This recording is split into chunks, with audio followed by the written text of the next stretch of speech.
તો આજના વિડીયોમાં આપણે શીખવાના છીએ bellows pressure gauge. Bellows pressure ગેજમાં સૌથી પહેલાં નીચે પ્રેશર કનેક્શન આપેલું હોય છે. પ્રેશર કનેક્શન આપવું ખૂબ જ જરૂરી હોય છે. તેમાંથી પ્રેશર આપીએ ત્યારે તે બેલોસમાં જાય છે અને બેલોસમાં જાય ત્યારે બેલોસ એક્સપોન્ડ થાય છે.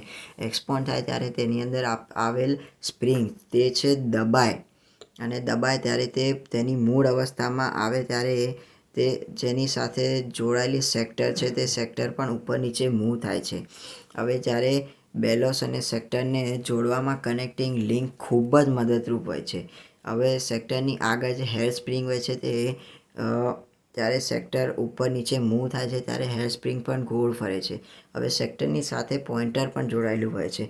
પોઇન્ટર જ્યારે હેર સ્પ્રિંગ ઉપર નીચે ગોળ ફરે છે ત્યારે તે પોઇન્ટર ડિફ્લેક્ટ થાય છે અને સ્કેલ ઉપર આપણને રીડિંગ જોવા મળે છે. હવે આના આપણે પાર્ટ વિશે જાણીશું. તો આ છે પ્રેશર કનેક્શન. પ્રેશર કનેક્શનમાં આપણને પ્રેશર સપ્લાય કરવામાં આવે છે. આ છે બેલોસ.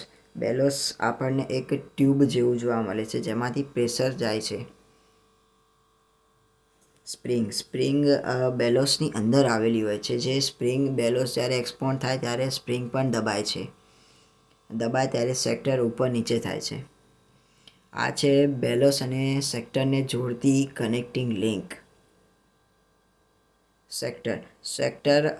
સેક્ટરનું કામ એ છે કે તે ઉપર નીચે મૂવ થાય છે ત્યારે તે પોઇન્ટરને ડિફ્લેક્ટ કરવામાં મદદ કરે છે. આ છે પોઇન્ટર. જ્યારે પોઇન્ટર ડિફ્લેક્ટ થાય ત્યારે આ રીતે સ્કેલ ઉપર તેનું રીડિંગ દેખવા મળે છે. તો આ છે આપણું બેલોસ પ્રેશર ગેજ.